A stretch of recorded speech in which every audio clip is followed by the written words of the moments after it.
ദൈവത്തിന് സ്തോത്രം. ഏവർക്കും ക്രിസ്തുവേശുവിൽ സ്നേഹ വന്ദനം. ഈ ദിവസങ്ങളിലായി നമ്മുടെ രാജ്യത്തെ ഗ്രസിക്കുന്ന പല അപകടകരമായ കാര്യങ്ങളെക്കുറിച്ച് തിരുവചനാടിസ്ഥാനത്തിൽ നാം ചിന്തിക്കുന്നുണ്ടല്ലോ. വീണ്ടും ലഹരിയെക്കുറിച്ച് ചിന്തിച്ചാൽ തിരുവനന്തപുരം മാറനല്ലൂരിൽ 20 ഗ്രാം MDMA ബൈക്കിൽ സഞ്ചരിച്ച് ലഹരി വിൽപ്പന നടത്തുന്ന 19, 23, 27 ഇപ്രകാരം വയസ്സുള്ള 3 യുവാക്കളെ ഇന്നലെയും പോലീസ് പിടികൂടിയതായിട്ട് കാണുവാനിടയായിട്ടുണ്ട്. കൂടാതെ മറ്റു പലവിധമായ സംഭവങ്ങളാണ് നമ്മുടെ ഈ കൊച്ചു കേരളത്തിൽ നടക്കുന്നത്. പ്രഥമ അധ്യാപകനെ മർദ്ദിച്ച അനുഭവം, സ്കൂൾ വളപ്പിൽ കയറുന്നത് വിലക്കിയതിൻ്റെ പേരിൽ അയിരൂരിൽ ഹരിഹരപുരം സ്കൂളിലെ പ്രഥമാധ്യാപകനെ മർദ്ദിക്കുകയും അവിടെ ഉണ്ടായിരുന്ന വാഹനങ്ങളുടെ ചില്ല് അടിച്ച് തകർക്കുകയും സ്കൂളിനുള്ളിൽ കേടുപാടുകൾ വരുത്തുകയും ചെയ്ത 20കാരനെയും പോലീസ് അറസ്റ്റ് ചെയ്യുവാനായിട്ട് ഇടയായിട്ടുണ്ട്. അപ്പോൾ ഇതൊക്കെ നമ്മൾ ചിന്തിച്ചു കഴിഞ്ഞാൽ ഇവരുടെ എല്ലാം സിരകളിൽ കൂടി ഓടുന്നത് എന്താണ്?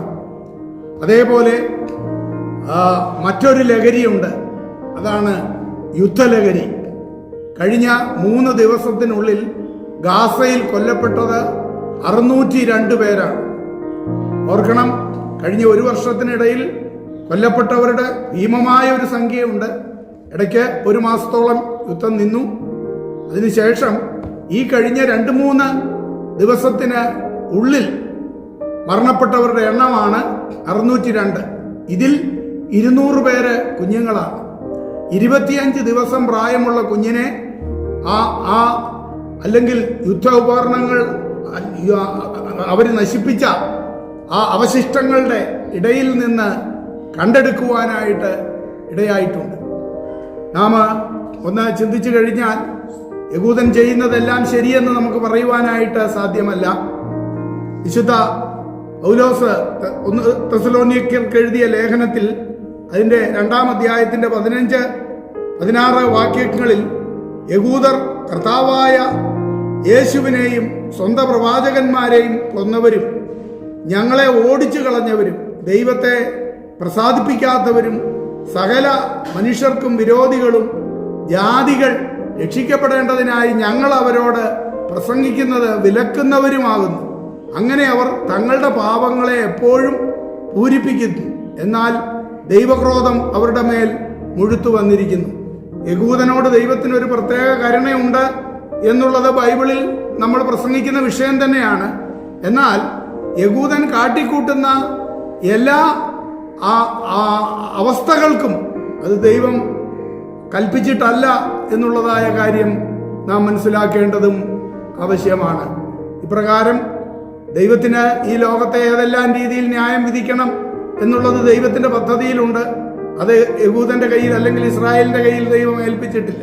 തിരിച്ച് ഹമാസിന്റെ കാര്യമെടുത്താലും അവരും മറുഭാഗത്ത് ഇപ്രകാരം പ്രവർത്തിക്കുകയാണ്. എന്നാൽ ഈ 2 രാജ്യത്തും ഉള്ളവരും യേശുവിനെ അറിയേണ്ടതുപോലെ അറിഞ്ഞിട്ടില്ല. വാഗ്ദത്ത മെശിഹായെ അവർ അംഗീകരിച്ചിട്ടില്ല. യഹൂദൻ കുത്തിയവങ്കലേക്ക് മഹോപദ്രവകാലത്ത് നോക്കും, ആ യഹൂദന് രക്ഷയുണ്ടാകും. അതല്ലാതെ യഹൂദൻ കാട്ടിക്കൂട്ടുന്ന എല്ലാ കാര്യങ്ങൾക്കും അത് ദൈവവചന അടിസ്ഥാനമെന്ന് നാം പറയുന്നെങ്കിൽ ഒരിക്കലും അങ്ങനെ അല്ല എന്ന് തിരുവചനം പരിശോധിച്ചാൽ നമുക്ക് മനസ്സിലാക്കുവാനായിട്ടും സാധിക്കുന്ന സത്യം മാത്രമാണ്. 2020-24 കാലത്ത് മറ്റൊരു കണക്കാണ്. ആനയുടെ ആക്രമണത്തിൽ കൊല്ലപ്പെട്ടവർ 2869 പേരാണ് ഈ കാലയളവിൽ മരണപ്പെട്ടത്. കടുവയുടെ ആക്രമണത്താൽ മരണപ്പെട്ടവർ 378 പേരാണ്. മറ്റു മൃഗങ്ങൾ, കാട്ടുപന്നി, കുറുക്കൻ, മറ്റ് പല മൃഗങ്ങൾ ഇതൊക്കെ ആക്രമിച്ചു കൊന്നവരുടെ കണക്കുകളൊന്നും കിട്ടിയിട്ടില്ല. ഈ കണക്കെന്ന് പറയുന്നത് കഴിഞ്ഞ ദിവസം ജോൺ ബ്രിട്ടാസ് MP-യുടെ ചോദ്യത്തിന് വനം പരിസ്ഥിതി മന്ത്രാലയം മറുപടി നൽകിയ കണക്കാണ് ഈ കണക്ക്. ഇങ്ങനെ മറ്റൊരു വശത്ത് ഇപ്രകാരമുള്ളതായ മരണങ്ങളും നടക്കുന്നു. ഇതിനെല്ലാം കാരണം എന്താണ് എന്ന് ചോദിച്ചു കഴിഞ്ഞാൽ, സകലത്തിന്റെ മേലും വാഴുവാനായിട്ട് ദൈവം സൃഷ്ടിച്ചാക്കി വെച്ച മനുഷ്യൻ ദൈവത്തിൽ നിന്ന് അകന്ന് അവന് തോന്നിയതുപോലെ ജീവിക്കുന്നു, പാപപ്രവൃത്തിയിൽ അവൻ മുഴുകുന്നു. ആയതുകൊണ്ട് ഇതെല്ലാം അവന്റെ മേൽ വാഴ്ച നടത്തുന്നതാണ് നമുക്ക് കാണുവാനായിട്ട് കഴിയുന്നത്. ആയതുകൊണ്ട് പ്രിയമുള്ളവരെ, യുദ്ധം ഒന്നിനും പരിഹാരമല്ല, ലഹരി ഒന്നിനും പരിഹാരമല്ല. ഓരോരുത്തരും അവന്റെ സൃഷ്ടാവായ ദൈവത്തിങ്കലേക്ക് കണ്ണുയർത്തിയില്ല എങ്കിൽ രാജ്യങ്ങൾ മുഴുവനും തകരും എന്നുള്ളതിന് യാതൊരു സംശയവുമില്ല. അവന്റെ സൃഷ്ടാവായ ദൈവത്തെ തിരിച്ചറിയേണ്ടതുപോലെ തിരിച്ചറിയുവാൻ യഹൂദനാകട്ടെ, അല്ലെങ്കിൽ ഹമാസ് ആകട്ടെ, മറ്റ് ലോകരാജ്യങ്ങളാകട്ടെ, ഇന്ത്യ ആകട്ടെ, എല്ലാവരും സൃഷ്ടാവായ ദൈവത്തെ തിരിച്ചറിയുവാനായിട്ട് നമുക്ക് പ്രാർത്ഥിക്കാം. അതിനായി ദൈവകരങ്ങളിൽ ഏൽപ്പിക്കാം. അവിടുന്ന് നമ്മെ അനുഗ്രഹിക്കുമാറാകട്ടെ. ആമേൻ. മറക്കല്ലേ മനുഷ്യാ നീ മായയാം ലോകത്തെ, ആവോളമാസ്വദിച്ചിടുമ്പോഴും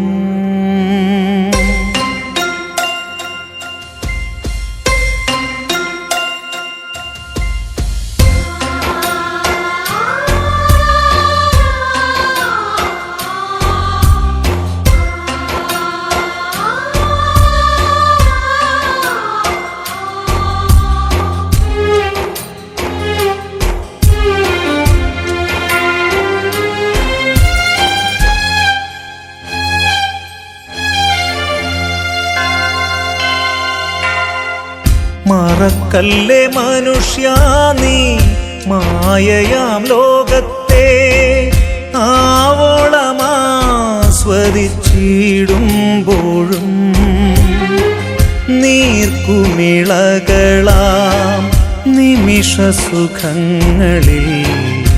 നീന്തിക്കുളിച്ചു നീ നീങ്ങിടുമ്പോ.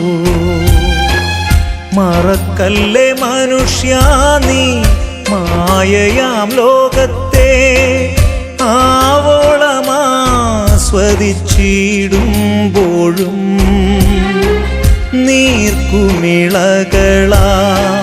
നിമിഷസുഖങ്ങളിൽ നീന്തിക്കുളിച്ചു നീ